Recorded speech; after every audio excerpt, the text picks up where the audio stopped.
Okay. All right. It is Thursday. It's Thursday, and today is a crazy day. I'm actually very busy today, and this is going to be real short because my kids are going to start getting home from school soon, and I'm going to stop when that happens. But I wanted to get something out there. I got back from some time away, and I really wanted to get. Whoa, I'm moving the microphone. Sorry about that. I know that sounds terrible. I really wanted to get right back into the swing of things. I've been excited to share kind of what I do with my day and the context of a lot of the projects that I'm working on with my kids, kind of for posterity, so they can know what I was about in maybe a different light, in a more intimate light. Um, and since getting back, I've kind of been watching. I've been watching some videos talking about AI and AI art. Um, I just kind of stumbled onto it naturally. I've been actually spending a lot more time watching other artists as they create content, kind of watching some like draw with me videos, that kind of stuff. And honestly, like learning a lot from what other people do and how they approach the creative process. But in watching that, I stumbled onto some opinion pieces on AI and AI art, and as you could probably guess, largely negative opinion pieces about the process. Um, and as expected, I think, as expected, but it kind of sent me into a little bit of a spiral where I was thinking to myself, like, what am I doing? Um, I think it's fair for my kids to know, like how I'm accomplishing what I'm accomplishing, but by the same token, like, I'm really opening myself up for some harsh criticism. Yeah. Um, and deserved, sure. I don't claim to that it would be undeserved.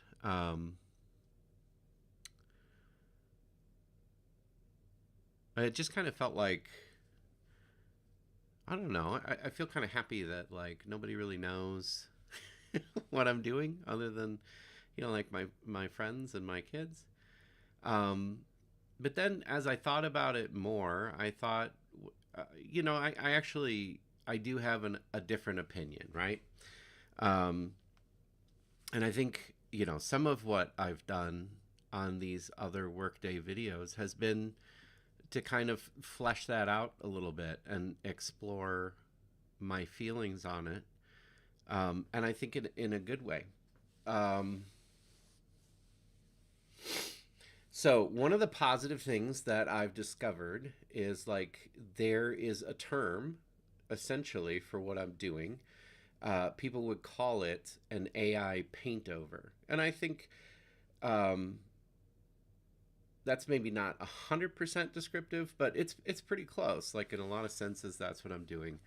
Typically, I'm using the AI art like my reference model, and I'm essentially doing a paint over of it. I'm taking from the AI art to the final version of what I want to see, um, but I'm drawing most of the details directly from what the AI generated. Uh, so there's a few opinions that I want to focus on that I think are kind of important. One of the first opinions that I came across is this concern um, about artists who created their work and they put it out there, they put it out into the world, and then the people training the AI models used their art and essentially are reselling their style back to them. or perhaps saying something to the effect of like, we don't need you in order to create this thing that you've developed that has come from your vision. We don't need you for that anymore because now we've trained the computer how to do that, um, and it does it really well and really fast. So you're kind of obsolete. You're unnecessary at this point. We can get the computer to do essentially what you're doing, um, and then we don't have to wait on you.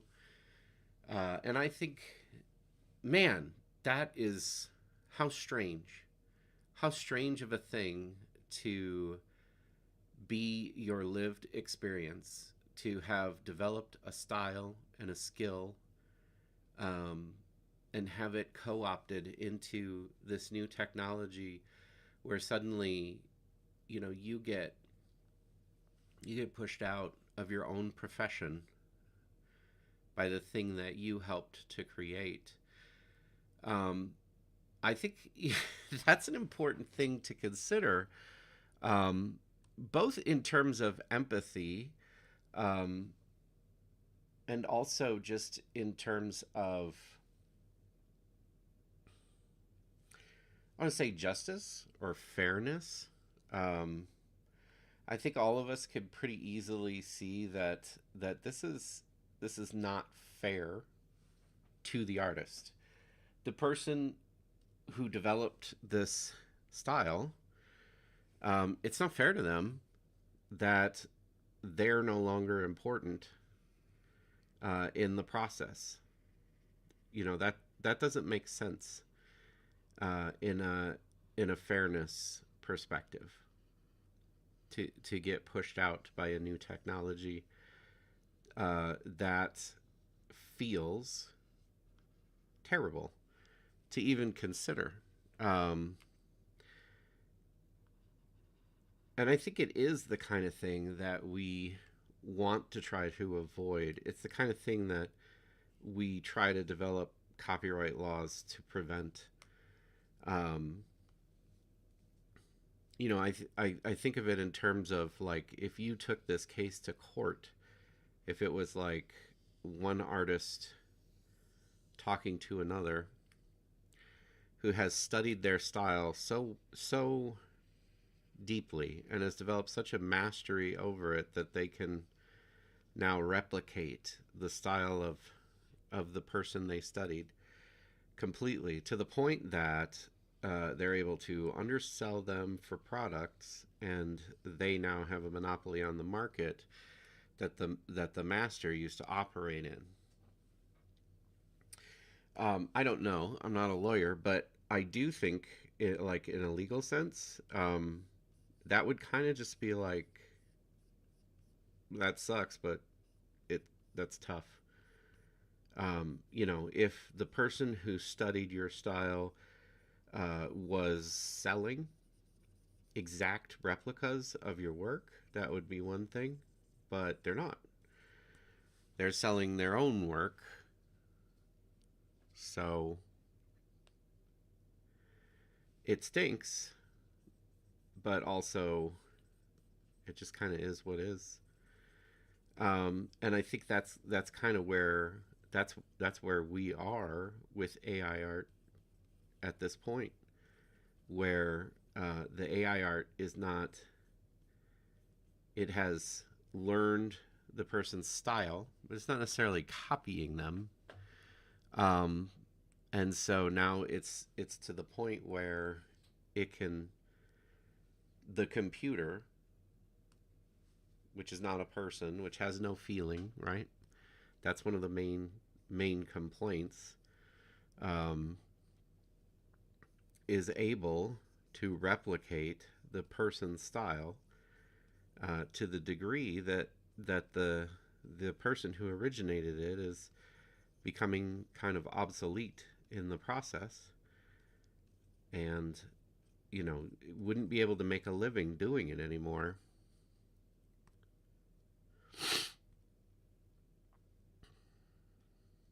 That's a hard one. uh it doesn't feel fair because it's not fair. It's most certainly not fair to that person who developed that skill, who did all that hard work. It's not fair to them at all. And I think, it's pretty callous to respond to this situation going, well, you know, tough. That's just how it is. It's true, like it's true, but it's also it's heartless and it's callous, and I don't think we should be aiming at treating people that way. But that, I think, is kind of at the heart of uh, people's anger and frustration with AI, and with AI art, because that is, in a very real way, exactly what is happening to a lot of people. To a lot of people who are very skillful. And again, I want to be careful to put this in terms of skill, um, because I think that a lot of times we're losing the nuance between um, art and skill, and it's easy to lose that nuance because artists engage in an activity that requires an exceptional amount of skill. And the kind of artists I'm talking about, um, let's reiterate. I've mentioned this many times before, but the kind of artists I'm talking about are artists who have a great deal more skill than I have, and obviously so. Uh, and they've developed it intentionally. Um, and I think as you're looking at these people who are facing, more or less the extinction of their craft, you have to you have to acknowledge, and you have to pay respect to the skill that they have, and the skill that they've developed, and the work that has been put in. And I think for a lot of people, um, whose statements I've heard, enjoying art is sort of intimately tied to respecting the skill it takes to create the art. Um, I think that that's a fallacy. And I think if you look throughout the history of art, that is a fallacy that is common, and that has been applied in various situations to varying degrees, but almost always in a negative way.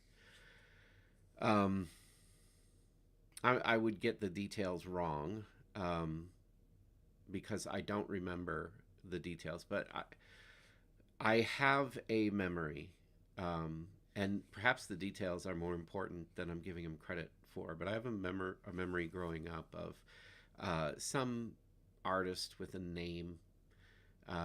Everybody knew this guy's name, and his name really made his artwork valuable. And he did something like, I don't know, he painted an orange square inside of a red square, or he painted white on white.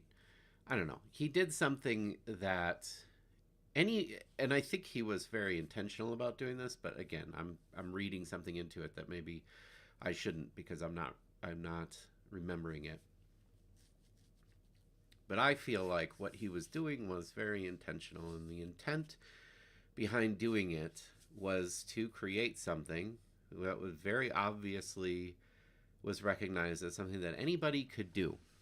Anybody, you could do it, I could do it, a child could do it. Anybody could do what he was doing, um, and that was the point of what he was doing.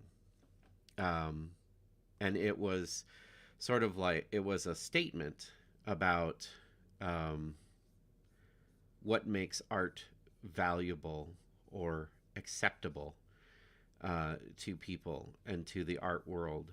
And I think it was an important statement. And I remember a lot of uh, people who would never buy art in any context, much less his extraordinarily expensive, some would argue, and I think rightly so, overpriced art. Um, but they would argue, that's not art. An orange box and a red background is not art. Um, and yet this artist, very, as I recall, staunchly stood on, this is as much art as anything that I have ever done. Um,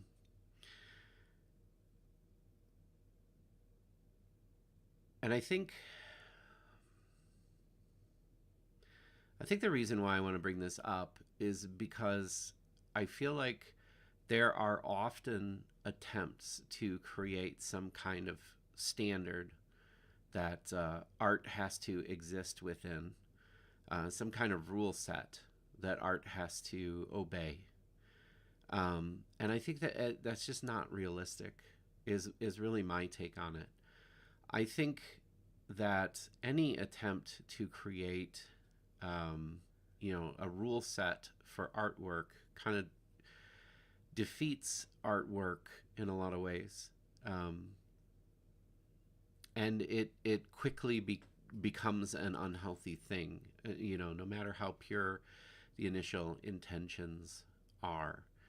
Um, and this is a very frustrating reality to deal with because, as a conservative minded person, this sort of argument is often used to justify things that I'm like, this shouldn't be part of the public discourse. Like, I feel like these are not wholesome things that we should be focusing on. And the artists are justifying this by saying you can't define what art is. You can't come out with a set of rules saying, well, if my art looks like this, then it's not art. You just can't do it. It's not acceptable to do that. And I think what frustrated me about that had always been that I think ultimately they're more or less right. Um, and I guess I would put it in these terms, and again, maybe there's some mistake to me saying this, but I feel like we live in a reality that I believe was created by a God who embodies love and goodness. And in fact, I would go so far as to say that nothing that we see as good can be divorced from him at all. Like, all goodness comes from him. Every amount of enjoyment that we receive is enjoyable because of whatever aspect of it is from him. Um, and he very intentionally gave us the ability to decide whether or not we want to respect him as God and to live in the light of him being God, or whether we want to pursue our own way and separate ourselves from him.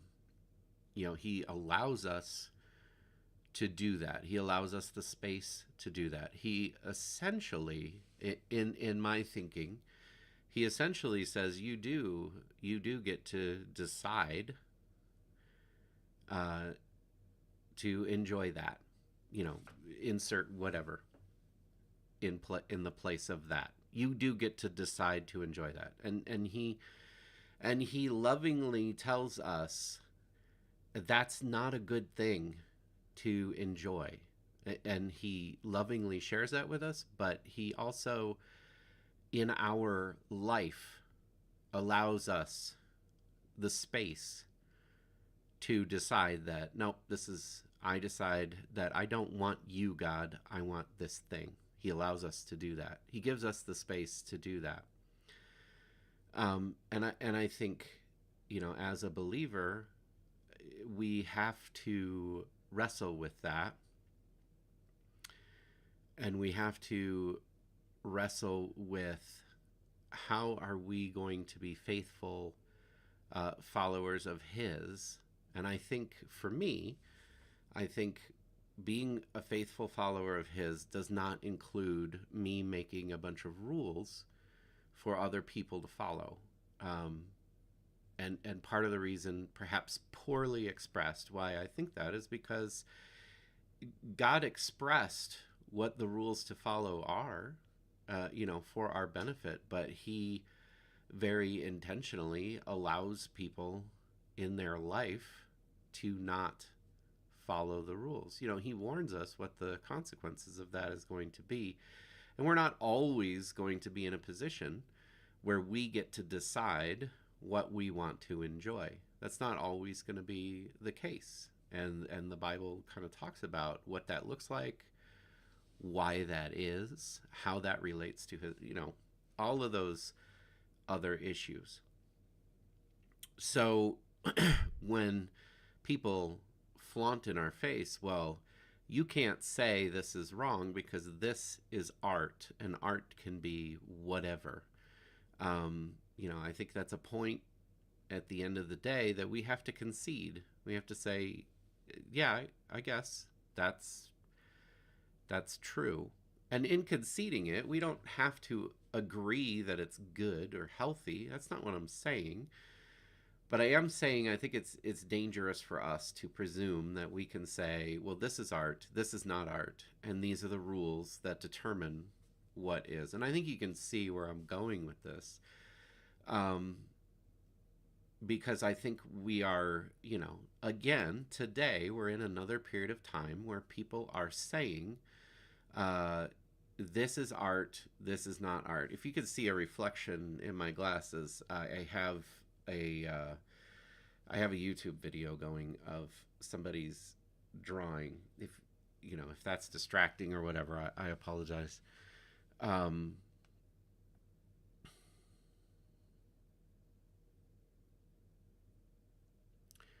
So in terms of AI art, I guess that the standard that I have come to see as the standard of whether or not something is art is more or less like, do you enjoy it?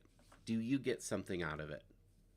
And if you do, then I think there's a place for you to call it art. And I think most of the hate and vitriol toward AI art really comes from people who have invested a serious portion of their life into developing a skill, and their ability to profit off of that skill is under threat. And so in that context, I have a lot of compassion for those points of view, because I think that's a pretty terrible thing to have to face in your life. If you have really mastered putting pen to paper, and now you live in a world surrounded by people who have no clue how to put pen to paper and make a drawing, who can type a few words into a prompt and hit refresh a couple times on ChatGPT or whatever, and they can get a line art drawing that they love, that they are perfectly happy with, and they don't need you anymore. I think that's rough. That's absolutely rough, and it is worthy of our compassion. And so when I hear arguments against AI art that come from that place, I feel like, but that's justified. I understand that feeling. I don't think that you're right, but I do very much understand the feeling, and that's hard. That's hard to face. That's a hard reality to live in.